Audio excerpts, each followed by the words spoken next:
ಅಲ್ವಾ? ಎಲ್ಲರೂ ಕೇಳ್ತಿರ್ತಾರೆ ಸಿಂಪಲ್ ಆಗಿ ಏನಾದ್ರು ಒಂದು ಈವ್ನಿಂಗ್ ಸ್ನ್ಯಾಕ್ಸ್ ಮಾಡ್ಕೊಳ್ಳಿ ಅಂತ.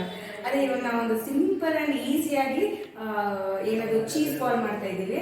ಬನ್ನಿ ನೋಡೋಣ ಏನು ಮಾಡೋದು ಅಂತ. ಫಸ್ಟ್ ನಾವು 3 ಆಲೂಗಡ್ಡೆನ ಬೇಯಿಸ್ಕೊಂಡು ಸ್ಮ್ಯಾಶ್ ಮಾಡಿ ಇಟ್ಕೊಂಡಿದ್ದೀವಿ. ಒಂದು ಸ್ಪೂನ್ ಗರಂ ಮಸಾಲ, 1 ಈರುಳ್ಳಿ, ಅರ್ಧ ಕೊರಿಯಂಡರ್ ಲೀವ್ಸು, 3 ಚಿಲ್ಲಿ, ಮತ್ತು ಅರ್ಧ ಕ್ಯಾಪ್ಸಿಕಮ್ಮು, ಬ್ರೆಡ್ ಕ್ರಮ್ಸು, ಮತ್ತು ಎಗ್, ಮತ್ತು ಚೀಸು ಒಂದು ಸ್ವಲ್ಪ ತೊಗೊಂಡಿದ್ದೀನಿ, ಮತ್ತು 1 ಸ್ಪೂನ್ ಉಪ್ಪು ಮತ್ತು ಚಿಲ್ಲಿ ಫ್ಲೇಕ್ಸ್ ಇಟ್ಕೊಂಡಿದ್ದೀನಿ. ಫಸ್ಟು ಸ್ಮ್ಯಾಶ್ ಆಗಿರೋ ಆಲೂಗಡ್ಡೆ ತೊಗೊಳ್ಳಿ. 1 ಕಪ್ ಆನಿಯನ್ ಹಾಕಿ,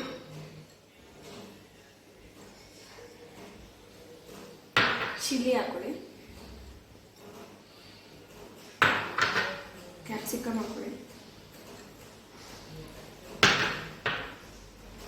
ಚೂರು ಗರಂ ಮಸಾಲ, ಚಿಲ್ಲಿ ಫ್ಲೇಕ್ಸ್, ಉಪ್ಪು ಹಾಕೊಂಡು ಚೆನ್ನಾಗಿ ಸ್ಮ್ಯಾಶ್ ಮಾಡ್ಕೊಳ್ಳಿ.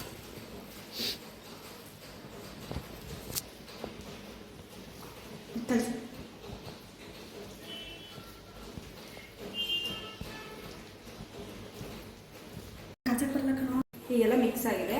ಲಾಸ್ಟಿಗೆ ಕೊರಿಯಂಡರ್ ಹಾಕೊಂಡು ನೀಟಾಗಿ ಮಿಕ್ಸ್ ಮಾಡಿ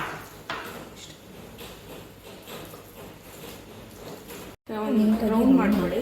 ಅದನ್ನ ರೌಂಡ್ ಮಾಡಿಕೊಂಡು ಕೈಗೆ ಅಂಟಬಾರ್ದು, ಆ ಥರ ರೌಂಡ್ ಮಾಡಬೇಕು. ಈಗ ನೀಟಾಗಿ ಮಧ್ಯಕ್ಕೆ ಪ್ರೆಸ್ ಮಾಡಿ, ಅದು ಮಧ್ಯಕ್ಕೆ ನೀಟಾಗಿ ಪ್ರೆಸ್ ಮಾಡಿ ಮಾಡಿಕೊಂಡು ಚೀಸ್ ಇಟ್ಕೊಳ್ಳಿ. ಚೀಸು ನಿಮ್ಗೆ ಬೇಕಾಗಿರೋ ಸೈಜಲ್ಲಿ ಕಟ್ ಮಾಡ್ಕೋಬೋದು.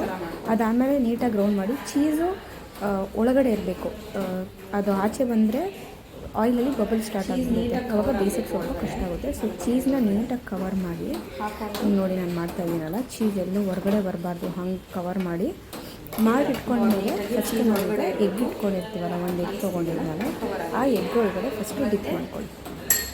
ನೀಟಾಗಿ ಡಿಪ್ ಮಾಡಿ ಅದಾದಮೇಲೆ ಬ್ರೆಡ್ ಕ್ರಮ್ಸ್ ಇರುತ್ತಲ್ಲ, ಬ್ರೆಡ್ ಕ್ರಮ್ಸೇ ಮೇನ್ ಇಂಪಾರ್ಟೆಂಟ್. ಬ್ರೆಡ್ ಕ್ರಮ್ಸಲ್ಲಿ ಆಗೋ ಕಾರಣ ಕ್ರಂಚಿ ಬ್ರೆಡ್ ಕ್ರಮ್ಸಲ್ಲಿ ಕವರ್ ನೀಟಾಗಿ ಒಂಚೂರು ಬಿಡಿದಂಗೆ ಬ್ರೆಡ್ ಕ್ರಮ್ಸ್ ವೇಸ್ಟ್ ಆದರೂ ಪರವಾಗಿಲ್ಲ, ಜಾಸ್ತಿನೇ ಹಾಕಿ ಆಗ ಕ್ರಿಸ್ಪಿಯಾಗಿ ಬರುತ್ತೆ ಅದು. ಅದಾದ ನಂತರ ಹಂಗೆ ಮಾಡಿಟ್ಕೊಂಡು ಎಲ್ಲದಕ್ಕೂ ಎಣ್ಣೆ ಕಾಯಿ ಇಟ್ಕೊಂಡು